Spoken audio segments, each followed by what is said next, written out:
يسعد فؤادي كلما ذكر الحبيب ترنما. ذاك الذي رب العلا صلى عليه وسلم. نبي رب العالمين الصادق الهادي الأمين الطاهر الدمث الذي للحق صار معلما. للحق صار معلما. ذاك الذي رب العلا صلى عليه وسلم. صلى عليه وسلم. الحمد لله رب العالمين والعاقبة للمتقين ولا عدوان إلا على الظالمين. وصلى الله على نبينا محمد وعلى آله وصحبه وسلم تسليما كثيرا. أما بعد، السلام عليكم ورحمة الله وبركاته. بإذن الله سبحانه وتعالى إن كوبان waxaynu ka sheegi doonaa nabiyuna محمد عليه الصلاة والسلام oo ilaahay kor u qaaday sharaftiisa iyo magaciisa, waajibiyeyna in la maamuuso, xaaraantimeeyey in meel lagaga dhaco, xadgudubna lagu sameeyo. taariikhdii rasuulka calayhi salaatu wasalaam soo martay iyo maalmihii uu noolaa, dadkii rasuulka calayhi salaatu wasalaam aflagaadeeyey ama dhibaateeyey, waxyaabihii ay la kulmeen, tusaalayaal kooban oo ku saabsan baa biidni illaahi tacaala aynu tilmaami doonaa. ilaahay baa subxaana wa tacaala ballan qaaday cidda dhibta rasuulkiisa inuu cadaabayo adduun iyo aakhiraba. ina aladiina yu'duuna allaha warasuulah lacanahum allahu fi اdunya wاlaakhira waacadda lahum cadaaba muhiina. kuwa dhibaaya allah subxaana wa tacaala iyo rasuulkiisa ilaahay baa nacdalo naxariistiisa ka fogeeyey adduunyada intay joogaan iyo aakhira marka ay tagaan. waxaanu ilaahay u diyaariyey cadaab duleeya. ilaahay baa ballan qaaday qof kasta oo nebi maxamed caaya, aflagaadeeya, ku xadgudba, colaadiya, inuu ilaahay ka dhigaayo cidhib laawe abtara oo goblana, khayr oo dhan goblanka ah. ina shaani'aka huwa alabtar buuri ilaahay subxaana wa tacaala. nebi maxamedow ka ku dhaleecaynaya, ku colaadinaya, isaga ayaa cidhib laawe, khayr oo dhan ka go-an. ilaahay baa subxaana wa tacaala rasuulka u ballan qaaday mid kasta oo ku jeesjeesa inuu ilaahay kaga filaanayo, ilaahay abaalkiisa uu marinayo. wuxu uhi ilaahay subxaana wa tacaala fasdac bima tu'mar waacrid can ilmushrikiin. nebi maxamedow kor ugu dhawaaq waxa lagu amray, fariinta si cad u gudbi, iskaga jeeso kuwa mushrikiinta iyo dhibkooda. inaa kafaynaaka almustahzi'iin, annagaa kaaga filan oo kaa difaacayna kuwa kugu jeesjeesaya. waxay sheegeen culimada taariikhdu qof kasta oo rasuulka calayhi afdal الsalaatu watasliim dhibaateeya oo muslimiintu aanay awoodin in ay nebiga uga argooyaan ama ha ka baxsado ama awooddooduba heerka yaanay gaadhsiisnaani, inuu ilaahay subxaana wa tacaala uga argooyey. kuwii rasuulka calayhi afdal الsalaatu watasliim dhibaateeyey mid mid buu ilaahay subxaana wa tacaala uu halaagay. rasuulku calayhi afdal الsalaatu watasliim allaha khaaliqii abuuray isagoo u sujuudsan harhka kacbada, in abujahal iyo rag kaloo la fadhiyey ay yidhaahdeen yaa soo qaadaya ma dheertii laga soo saaray geelii reer hebel ay qasheen. mid baa markiiba cararoo la soo booday ahlu shara, rasuulka calayhi salaatu wasalaam oo sujuudsan ayay dhabarka ka saareen. sujuuddiisii buu rasuulku iska sii watay ilaa ay u timi inantiisii faatima radia allahu canha oo ay ka dulqaaday rasuulka calayhi salaatu wasalaam. kuwaana hadal adag ay ugu jawaabtay. kuwaasi markay rasuulka dhabarka ka saareen wasakdaasi, iyagoo qoslaya ayay dhinacaysa saarsaarayeen oo marba dhinacaysu la dulaamayeen. maxay ku dembeeyeen kuwaas? waxay ku dembeeyeen maalintii beder ayaa dhammaantoodba la waday goobtii dagaalku uu ka dhacay. bakhtigoodii halkaasay kaga carareen kuwii gaalada ahaa ee hogaamiyeyaasha ay u ahaayeen, oo xataa aas kamay helin. inta lugaha la qabtay oo la jiiday bakhtigoodii ayaa lagu guray ceel goof ahoo ku yaalay meeshaasi dagaalku uu ka dhacay. rasuulku calayhi afdal الsalaatu watasliim intuu dul istaagay ayaa waxa uu ku yidhi wixii ilaahay i ballan qaaday anigu waan helay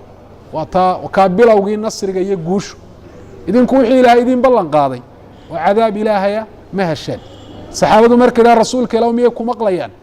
rasuulku wuxuu yihi calayhi الsalaatu wasalaam igama maqli ogidin iyaga hadda yacni sidaad ii maqlaysaan ayay ii maqlayaan ama si ka badanba ilaahay baa ka abaalmariyey jeesjeesii rasuulka ay ku jeesjeeseen oo rasuulku calayhi الsalaatu wasalaam intuu u jawaabay buu ilaahay maqashiyey waxaa dhacday in rasuulku calayhi الsalaatu wasalaam uu bilaabay ummadaha inuu diinta islaamka ugu yeedho isagoo rasuulku abbaarayey dadka madaxda iyo hogaamiyeyaasha ah wuxuu u qori jiray warqad si fiican u qoran oo aan hanjabaad iyo kibir iyo aflagaada midnaba aan wadan ilaa hiraqla cadiimi ruum markuu u diray reer ruum ninkii u talinayay warqadda rasuulku wuxuu yidhi waxay ka socotaa min muxamedin rasuuli illaah waxay ku socotaa hiraql waa cadiimi ruum ka reer ruum macnaa u weyn madaxda u ah iyaguna ay weyneeyaan laqabkii iyo taytalkii uu lahaa rasuulku calayhi الsalaatu wasalaam ayuu kula hadlay si uu ugu soo joogsado hadalka rasuulka rasuulku warqad buu u diray reer ruum ninkii u talinayey qaysar reer faris ninkii u talinayeyna oo kisra ahaana warqad buu u diray labadooda midna markaa muslim u ahayn ninkii reer ruum u talinayey warqaddii rasuulka calayhi الsalaatu wasalaam wuu ixtiraamay si fiican buu ula dhaqmay ninkii rasuulku ugu dhiibeyna si fiican buu u soo dhoweeyey yaanu islaamin be ninkii reer faris u talinayey warqaddii rasuulka calayhi الsalaatu wasalaam wuu jeexjeexay ninkii rasuulku ugu soo dhiibeyna aad buu ugu jeesjeesay oo wuu caayay waxay culimmada taariikhdu sheegeen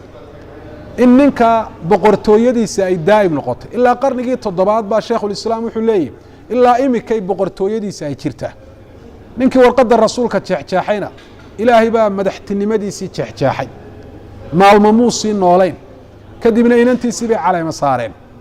markay inantiisii caleema saareenna ilaahay baa subxaana wa tacaala guushii horumarkii ka qaaday sidaasi ayaa mamlakadii reer faris ay ku baaba'day waxay taasi tusaale cad u tahay qowlka ilaahay uu yidhi isagoo la hadlaya nebi moxamed calayhi الsalaatu wasalaam ina shaani'aka huwa alabtar ilaahay baa subxaana wa tacaala yidhi man caada lii waliya faqad aadantuhu bilxarb qofka colaadiya weli awliyadeeda ka mida faqad baarazanii bilmuxaaraba mid dagaal igu soo baxay weeye anna waxaan ogeysiinayaa dagaalkaygu inuu ku soo socdo ilaahay subxaana wa tacaala siduu doonu ula dagaalamaa cidda ka hor timaada xaqa rabbina subxaana wa tacaala ciidamadiisu way badan yihin kuwa inoo muuqdiya kuwa inaga qarsoonba haddii awliyada ilaahay kuwa colaadiya ilaahay dagaalka u ballan qaaday maxaad u malaynaysaa rususha ilaahay subxaana wa tacaala uu soo diray haddaad u fiirsato qur-aanka qisaska ambiyada waxaad arkaysaa qolo kaste waxa ilaahay u halaagay markay nebigii ilaahay usoo diray ay dhibeen ee af ku dhibeen amaba se adin ay ku dhibeen reer banu israa'iil markii ambiyada ilaahay gacanta ay ula tegeen intaa ka horna ay aflagaadeeyeen ayuu ilaahay subxaana wa tacaala uu dhibay qof kasta oo nebi ambiyada ilaahay ka mida dhibaateeya oo aan toobad keenin waxaa shaki la'aana in ilaahay halaagiisu u imanayo fi اdunyaa wa fi اlaakhirati kadalik adduun iyo aakhiraba makhluuqaadka ilaahay wuxuu ku beeray jacayl ay u hayaan nebi maxamed calayhi afdal الsalaatu watasliim nafaha nebi maxamed jecella waxaa ku beeran inay nebi maxamed calayhi الsalaatu wasalaam ay u hiiliyaan taa waxaa ka dhashay kuwa rasuulka calayhi الsalaatu wasalaam aflagaadeeyey ama dhibaateeyey intii uu noolaa in makhluuqaad aan xataa bani aadam ahayni ay u hiiliyeen kuwa xataa ma noolo ah tusaale ahaan sida saxaabada rasuulku ay sheegeen anas ibnu malik oo kale waxaa jiray nin markii hore kiristaan ahaa ninkaas wuu soo islaamay qoraal ku yaqaanay rasuulka calayhi الsalaatu wasalaam waxyiga ayuu u qori jiray kadib ninkaasi ilaahay baa fitneeyo diintii buu dib uga noqday wuxuu dib ugu noqday qoladii kiristaanka markuu qoladii u tegey iskamuu aamusin gaalnimadiisa lamu aamusin nebi maxamed buu calayhi الsalaatu wasalaam wax ka sheegay wuxuu yidhi maa yadri muxamedu ilaa maa aktubu lahu muxamed waxaan anigu u qorqoraan u malmaluuqa mooyaane wax kale u goranayaaba ma jirto ilaahay baa halaag u soo dedejiyey markiiba waa geeriyooday ninkaas way aaseen subaxii markii ay soo tooseen waxay ku abariisteen isagoo qabriga dushiisa yaalla kadib waxay yidhaahdeen maxamed iyo raggiisii uu ka soo cararay ayaa colaad ay u qabaan awgeed xalay ku soo guday oo qabriga ka soo saaray qabrigii bay ku celiyeen mar labaad haddana sidii oo kalaa dhacday dhulkii ayaa soo tufay aad bay qabrigii u dheereeyeen mar saddexaad markii uu soo tufay qabrigii ayaa waxa ay garteen ana hada laysa min alinsaan waxaani wax bani aadam uu samayn kara inaanay ahayn markay u maaran waayeen way iska tuureen dhulka oo jamaada oo manoolo ah ayaa sidaa ugu hiiliyey nebi maxamed calayh isalaatu wasalaam kii nebi maxamed aflagaadeeyeyna taasi ayaa ku dhacday xadiidkana bukhaariyo muslim baa wariyey ninkii la odhan jiray cabdullaahi ibnu qami ah maalintii uxud wuxuu rasuulka ku soo tuuray dhagax waxaa ninkii rasuulka calayh isalaatu wasalaam dakhre ee ka dhiijiyey dhoolla waa ka jebiyey nebi maxamed weliba wuxuu dhagaxa rasuulka ku soo tuuray isagoo rasuulka u tar sheeganaya oo iskibrinaya oo wuxuu ihi khudhaa waana ibnu qami'a iska qabo anoo ninkii ragga ahaa ibnu qami'a la odhan jiray rasuulku calayhi salaatu wasalaam isagoo dhiiggii iska masaxaaya ayaa wuxuu ku uhi maalak aqma'aka allah maxaad leedahay ilaahay subxaana wa tacaala ha ku dulleeye sidii baa dhacday markuu dagaalaa ka noqday adhigiisii oo buur saaran buu is yidhi adhiga soo mayrac adhigii markuu u tegey buurtaa dusheeda waxaa ka helay biciidkii baa geeska la dhacay xataa qaطacahu qiطcatan qiطca ilaa gobol gobol u jaray dabaraani baa wariyey fi lmucjam اlkabiir sidaasi ayaa ku dhacday kii rasuulka ka dhiijiyey afkiisana rasuulka calayh الsalaatu wasalaam ku xumeeyey ilaahay baa ku ilhaamiyey xayawaankaasi mayeedhaankaa inuu nebi maxamed uga argooyo ninkii la odhan jiray abulahab oo isaguna rasuulka calayh الsalaatu wasalaam aada u dhibaateeyey oo ilaahay qur-aanka ugaga aargooyo magaxumo adduunyada uu kaga reebay tabat yada abi lahabi wa tab ayaa wuxuu doonay isagii inankiisu inay safar ugu baxaan ganacsi meeshii shaam lo odhan jiray inankiisiibaa markay diyaar garoobeen wuxuu yidhi wallaahi baan ku dhaartay moxamed baan u tegayaayo waxaan ka maqashiinayaa rabbigii wuxuu aad iyo aad u dhibsado markiiba waa carro rasuulku u tago wuxuu ku uhi ya moxamed huwa yakfuru biladii danaa fatadallaa fakaana qaaba qowsayni aw adnaa ninkan kula hadlaya yacni allaha ku soo diray waa ka gaaloobay iyo malagga ad leedahay fariintu usoo dhiibo sifaadkaasuu leeyahayba rasuulku calayhi الsalaatu wasalaam wuu habaaray allaahuma sallit calayhi kalban min kilaabik ilah waxaad ku sallidaa dugaaggaaga ka mid o alkelbi halka waxaa looga jeeda bimacnaa sabcu baa looga jeeda sidii bay ku tegeen abulahab waa isdiidsiinaya waa garanayey rasuulnimada rasuulka calayh الsalaatu wasalaam iyo xaqa ilahay usoo dhiibay aad buu uga warwaray habaarkaa uu rasuulku inankiisa habaaray waxaanu ku yidhi inankaygow wallaahi aad baan kuugu baqaya aaminkaaga meyihi habaarkaas inuu kugu dhaco intii jidka ay kusii jireen meel bay degeen meesha waxaa deganaa nin kiristaana raahiba caabida oo dergad yari uga dhisan tahay markiiba wuu yimo wuxuu ku yidhi war nimankiinan carbeed oo meeshan maxaa idin dejiyey maydaan ogeyn meeshan wuxuu libaaxu u joogaa sida adhigu u joogo oo kale taasi waxay sii kordhisay baqihii abulahab iyo inankiisa raggii la socday ba abulahab la hadlo wuxuu ku yidhi waxaan ahay ninka odayga ee da-da odayaashiina ka mid a xaq weyna waan idinku leeyahay inankayga ninkaad garanaysaan baa habaaray habaarkiisaana aamin ugama yihi alaabtiinoo dhan intaad isu ururisaan dusheeda ha seexdo idinkuna hareerihiisa goglada oo gaadh ka qabta sidii baa la yeelay waxaa yimi libaax raqlaynaayo o ordaaye nimankii uu mid mid u ursaday libaaxi nin buu doonayaa uu neef garanayo ilaahay subxana wa tacaala neef garad siiyey wuu ka waayey waxa dhan meeshii rakada ahayd ee la saaray ninkii nebiga calayh الsalaatu wasalaam dhibaateeyey ayuu ku booday wuu ursaday isagii inuu yahay markii uu gartay hal mar buu madaxa burburiyo madaxa uu ka goostay abulahab wuxuu yidhi kelmad markaa tusinaysa inuu garanayey rasuulka calayh الsalaatu wasalaam rasuulnimadiisa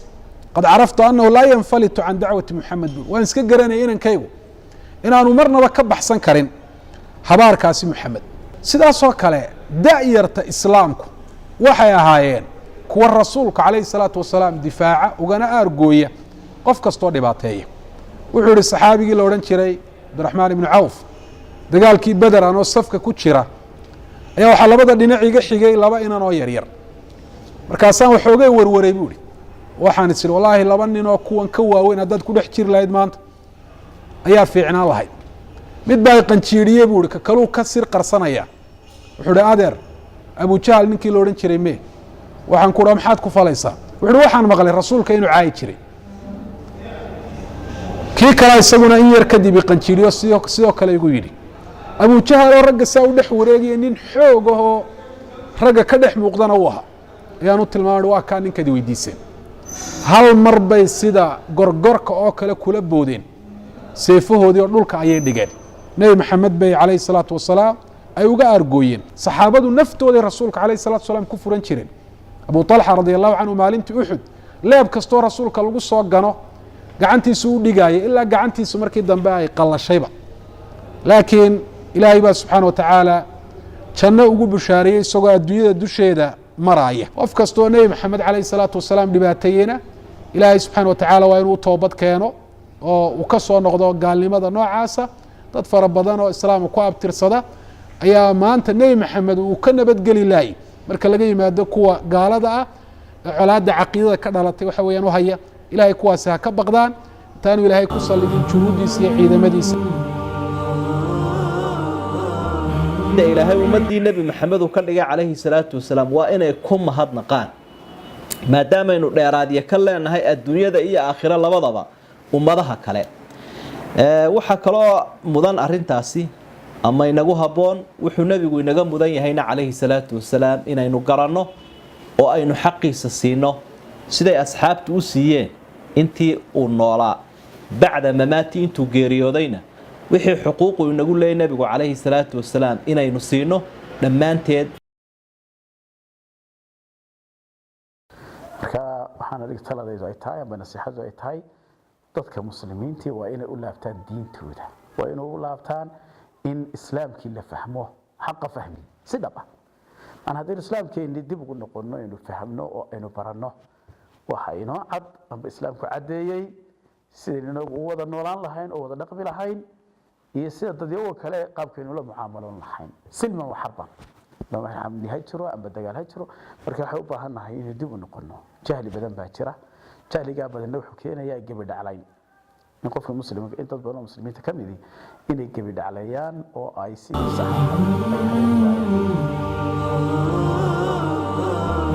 waxaan kala talinaynaa oo ka waarinaynaa dadka walaalaha iyaga ee islaamka ee diinta islaamka aad jecel wadamada gaalada ee aad degan tihiin waxaad ku tihiin ducaad baad ku tihiin bal waxaad mararka qaarkood waad ka ajir badan tihiin kuwa halkan jooga ee aamusan waad ka ajir badan tihiin waayo idinku dacwad baad fidinaysaan laakiin dacwadda sida aad ku fidinaysaan waa inay noqoto lisaan waa inay noqoto carab waa inay footo udcu ilaa sabiili rabbika bilxikmati walmawcidati alxasana ilaahay dariiqiisa diinka islaamka dadka ugu yeedh laakiin qaabkaad ugu yeedhaysaay waxa weeyaan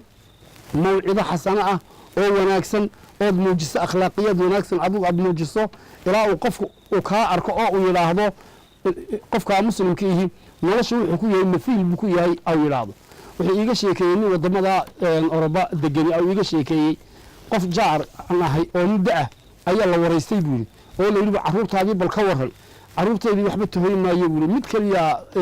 iga qiimale buuri kaasoo diinta islaamka ii galay kaasaa wax naxariisa ee dhaqaaleeyo buuri wadamada carabta ah ka shaqaysta oo islaamkii diinta islaamkaa galay kaasaa halkan aniga hooyadayaba halkan nagu hayo buuri kuwii kale waxba qiimo iima laha buuri markaa bilaahi calaykum islaamku kolkuu qofku ku toosan yahay ee uu wanaagsan yahay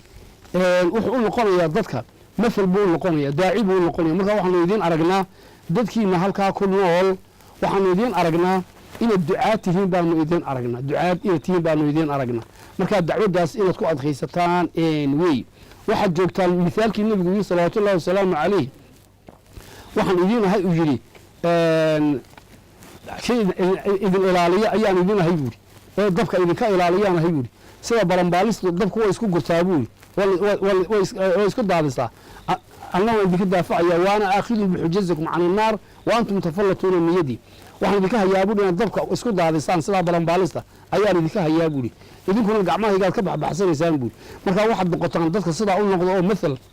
intiina joogtaa u noqda in dadka islaamku idinku soo hirto oo la yidhaahdo dadka islaamku akhlaaqiyaad wanaagsana dadka islaamku caadaad wanaagsana dadka islaamku dhaqan wanaagsana kolkaa dadku wuu soo islaami laakiin haddii cunfi aad isticmaashaan oo qofkii diinteenna wax ka sheegaba idinkuna gacan aad ku bilowdaan iyada oo aydaan joogin waddan islaama dhexdiisa aydaan joogin oo axkaamta islaamku saadir halkaa ayna ku ahayn ee axkaam kale ay ka socoto markaa waxaan kula talinaynaa dadkaa kula talinaynaa inaydaan gacmo ay qolada gudaha joogta in tilaabo ay qaadaan horta awalan dadku inay hagaajiyaan akhlaaqiyaadkooda iyo suluugooda inay hagaajiyaan waxyaabaha caynkaa dadka ku kaca sida aan kaga hortegi karnaa waxa weeye inaan la fudaysanin oo aan la yaraysan waayo waddankeenu waa waddan islaama qofkii diinta caaya qofka maqlaaya waxa qabanaya ismiga uu ninkaasi galay haddii uu ogolaado oo dacwad qadimi waayo ismigii nin la wadaagsan ayuu ka dhigan yahay marka qofkii maqlaayo isagoo ilaahay la caayayo ama nebiga la caayaayo inuu laba qof markhaati u sameeyo yidhaa weeye inuu markhaatiyaalu yeelo maragga kolkuu u yeelo waxaa waajib ku ah inuu dacwad gudbiyo oo u gudbiyo hay-adaha gaarka u ah ee booliska iyo maxkamadaha inuu maxayde u gudbiyo oo aanu dan ka gelin qabiil buu ka dhashay qaraabuu ku leeyahay midna aanu eegin taasuu kaga fursanayaa ismi iyo dembi au kaga fursanaya oo aanu guntano sidii dadka looga goyn lahaa waxay culimmadu yidhaahdeen qofkan kolka la ciqaabo ujeeddadu ma aha ciqaabta isaga oo keliya tashafi in laga bogsanayo oo laga caafimaadayo ma aha kuwa dambe ha ku cibro qaataan baa laleeyahay ku wax qaataan baa laleeyahay waan soo aragnay iyada oo dadyow diinta caayay la xidhay oo markii dambe hareeraha lafdigaas oo ka dhacaaba hareeraha uu eego oo u baxsado marka waxaan leenahay ha fudaysanina arrintaa wixii diinteenna aflagaadeeya ilaahay wixii aflagaadeeya nabigeenna maxamed salawaatullahi wasalaamu caleyh wixii aflagaadeeya dariiqa sharciga maadaama aynu nidhi sida kaa dibadda joogaba afraadda uma bannaano xukmkeena iyagu oofsadaan oo qofku yidhaahdo ninkani nebigu caayay waxbaan ka qabanaya laakiin wuxuu leeyahay inuu xaakimka gaadhsiiyuu leeyahay xaakimkuna waxaa waajib ku ah axkaamta sharciga inuu fuliyo